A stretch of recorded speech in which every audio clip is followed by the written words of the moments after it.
And now, without further ado, let's go to a guy who, he's an Oklahoman, but he spends part of his time in Washington, D.C., at a place called the United States Capitol. He's United States Senator James Lankford. Everybody a warm welcome for Senator Lankford. Good morning, Senator. How are you?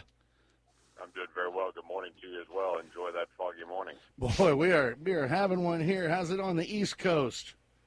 You know what? Thankfully, I don't have to know today. I'm on the east coast of Oklahoma. How about that? All right. Get to be in Oklahoma one more week, and then back in D.C. next week. House started this week. Senate starts next week, and we'll start alternating weeks around. Well, we are certainly proud that you were up there swinging away for us, sir.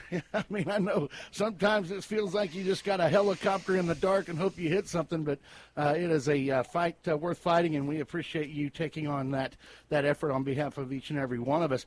A lot of things happening up on the Hill. The oil ban was lifted.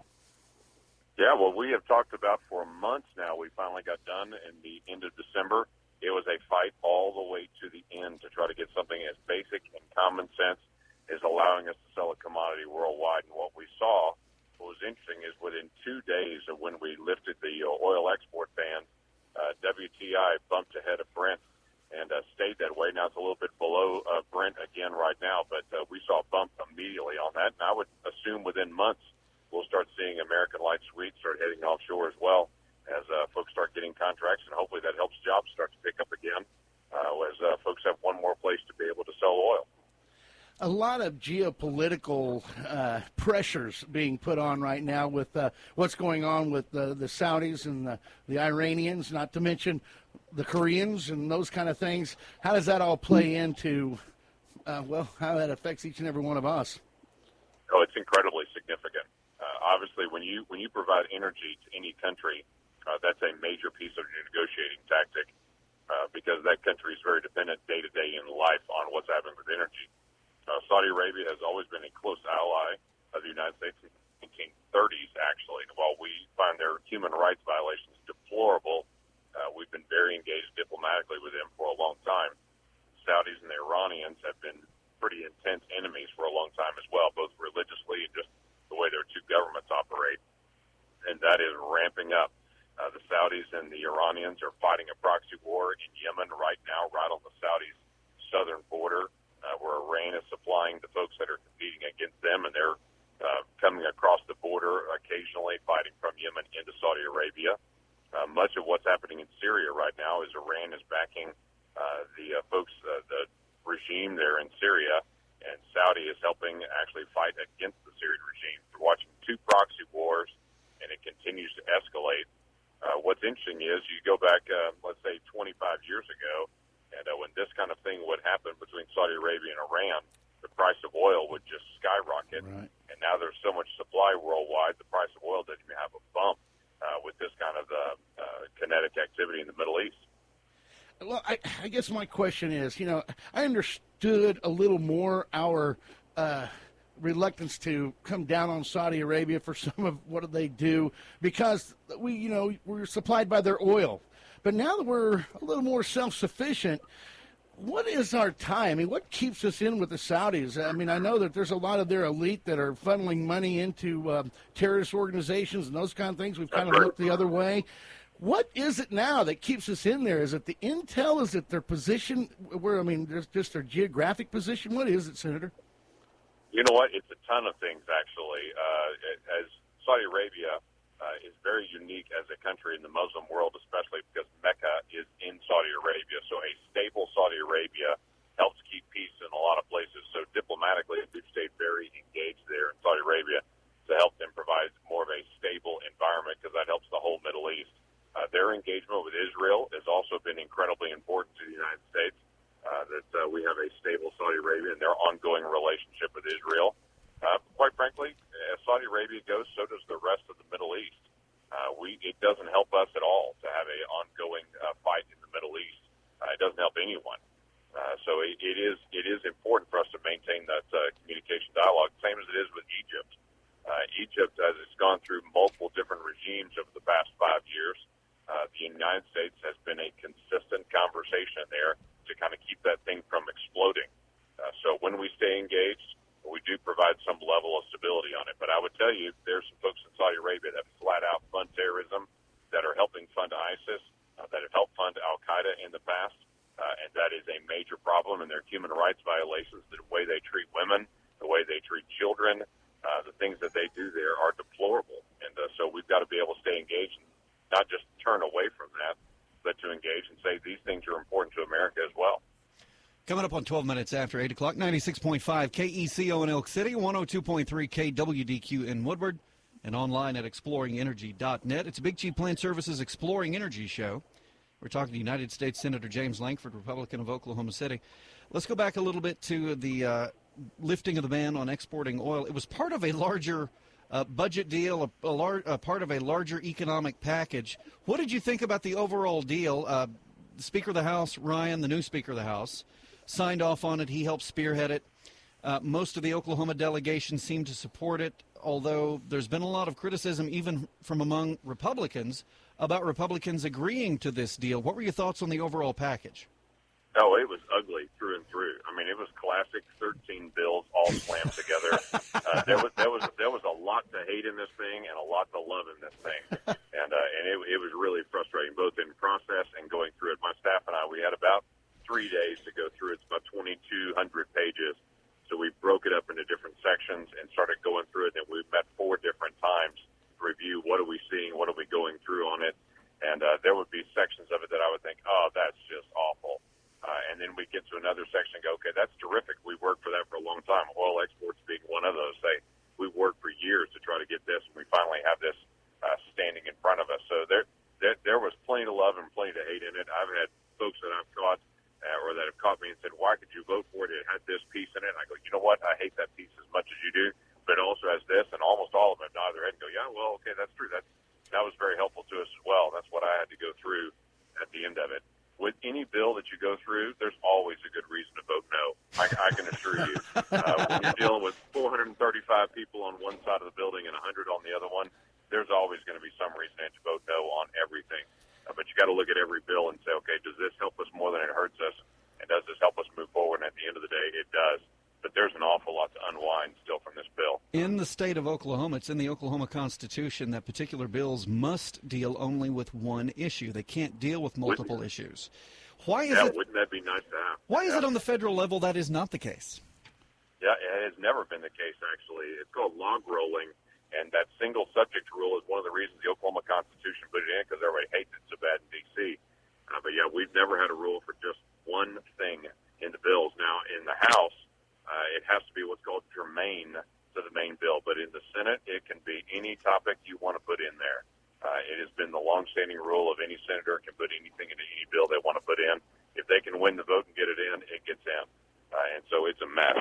The biggest issue on this bill was that most of it was negotiated behind closed doors, just flat out. It was not done. This bill would not have looked the same if it had been done in the sunshine. And so I sat down with Mitch McConnell at the end of December and said, how does this never happen again like this? How do we actually get things in the daylight? So it's not being negotiated in your office, not to be partisan to him, but not to be negotiated simply in that office, and then we all get to see it when it's done. But we need to get it out in the daylight and negotiate it out there, and so things like this don't happen again. Well, I would imagine you've taken some criticism for signing on to the agreement, because were some on the right who didn't like the deal. They thought, well, the Speaker of the House and the Republicans in the Senate and the House should have held out for a better deal or not signed off to this other stuff. But is it the case that because you don't have a ban on log rolling, and because you do have divided government, and because the country is so diverse, is it the case that you're always going to have to hold your nose and agree to things you don't like to get some of what you do? Yeah, in all likelihood, that is the case. What I try to fight for is what I call common ground, to find areas where the two of us agree on something, and we're going to have to drop some of the areas that we really want to get done, but we strongly disagree with. What Washington is obsessed with is compromise. How do we both have to give on our values to do it? And I totally disagree with that. I don't like the whole position of trying to constantly work people to try to compromise their values. Let's find the common ground. Let's keep moving, and there's plenty of areas to do that. I'm working with a small group of Democrats that believe that we've gone too far on regulation. That's a common ground area. Now, I would push that a lot more than they would, but we have found some common ground on certain regulatory issues, trying to work through to be able to solve those in the days ahead. But I any of these decisions because a lot of them are hard, and you have to go through it. And at the end of the day, I don't have yes, no, or change. At the end of the day, it's yes or no. Is there more of this that I think we would agree with than we would disagree with? And sometimes it's 90-10 we agree with, and sometimes it's 60-40. This one was closer to 50-50, and I would tell you, it had plenty of stuff in it that I don't disagree with. Folks who say they didn't like parts of it, I'd say, you know what? There are parts of it I don't like either. But when we come back to things like veterans and defense spending, which had dramatic changes on it this time to be able to increase things that are very important to Oklahoma, oil policy, some of the reforms to Social Security disability, those items were incredibly important to us as well. And so those things also have to get done. It was a unique window to actually get those things done as well. Senator Lankford, in the last couple of days, you came out with your 2015 activity report. Wow. In the year that was, 2015 legislatively, what were some of the highlights? Well, we pushed through quite a few things there. We get education reform was one of the big bills that actually got done that helped push on all year long. That was to get rid of No Child Left Behind, some of the restrictions on that. Obviously, oil exports, finally getting that done was a major win that we worked on all year long to get that done. But we also had our reports. That was the Federal Fumbles report, trying to identify areas of waste in government and then to determine what's the best way to be able to solve these things. We laid that out this year. Had about 230 hearings and committee meetings that I was in. 13 of them I chaired on regulatory reforms, but actually the most active subcommittee in the Senate was the committee that I chair. And so we pushed a lot of areas this year, about 60,000 letters and emails that we answered this year. So we had a lot of Oklahomans engaged with us, and that's a good thing, and a lot of miles to travel. But, yeah, there's a lot that we got done in the first year. But I can tell you there's still a very long way to go. We're definitely not sitting back. I can tell you guys, and you guys know me enough to know this, I hate being a rookie at anything. And when you go through the first year in the Senate, you learn a lot as you work through the process, and then you continue to develop your skills as you go from there. And so we just started year 2 actually yesterday, and so it's on now. I know this guy's on in the other chamber, but we mentioned the new speaker, Paul Ryan. So far, how do you think Speaker Ryan is doing?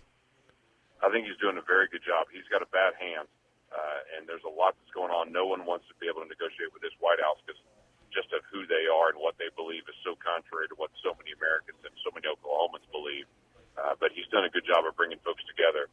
I do have to laugh every time I hear someone say, who's going to come together and lead the House and be a uniter of all the people in the House? And I just laugh and think you should actually go to the House one day and see that's not possible. You've got 435 Eagles that are there. All of them want to fly different directions, and none of them want to fly in formation. That's the nature of leadership, that you're responsible for leading your particular area of the country and speak for them. And I can assure you no one is going to unify every voice in the House. But you have a responsibility to be able to bring everybody together, find the common ground, get stuff done. Well, the CutRedTape initiative continues to move forward. We want to give you some platform for that because, I mean, you talked about the 100 ways the government dropped the ball in their fumble report. Well, 2.6 million, we're going to have skinnier truck drivers. And 375,000, we're going to have happier dating senior adults. Not to mention, the Afghanis can look at where a CNG station used to be. These are some of the great things. Well, I just don't see how you do it, but I am so proud of you for doing it. But this CutRedTape initiative, I'll give you a little platform here because I think this is a very important move that you are launched nationwide. No, it is a big deal, and this is one that I found another Democrat that we could partner with and say, okay, let's find a way to be able to push some of these things to actually get them done. But this focus on the CutRedTape initiative is finding areas where the federal government's doing stuff that's not the federal government's job in regulation, and that we can find a way to be able to push back on that and to be able to get rid of some of our regulations. There are regulations on the books that are old, that need to be revised, that need to be taken out, and so we're trying to identify all of those and find ways to be able to eliminate a lot of the red tape that we face as a nation. I'm not anti-government. There is a role for federal government. There is a role for regulation. But regulations need to be local as often as possible and state as often as possible rather than federal government-wise. The federal government needs to stay out of the business of most industries because that is not their role. And so we're trying to find a way to be able to cut that back one little slice at a time. We're not going to get it all at once, but we can get a whole bunch of base hits and throw together, and we can do those one at a time and start knocking some things out. Well, thank you again for your turn. Are you at a point to where you can throw your hat behind a candidate yet? I have not thrown my hat behind a candidate yet. I'm like all Oklahomans still looking at it. I have made a decision on who I'm going to support on it, but have not announced yet who that's going to be, and have not determined whether I'm going to do that. Quite frankly, Oklahomans are pretty smart folks. They don't need me to tell them who to vote for. But I would tell you that we have some good folks that are out there, but, man, the farther we go in the race, the more diversity you really see among all the candidates. And so everybody's going to be able to have their pick. Our very special guest in segment number 1 of the Big Chief Plant Services Exploring Energy show this morning, United States Senator James Lankford, Republican of Oklahoma City. Senator, thank you for taking time out of a busy schedule to update us on what's going on in D.C. and worldwide, and we hope and look forward to talking to you again in early February, okay? That sounds great. Look forward to it, guys. All right. Thanks Have a a great lot. day. Bye-bye.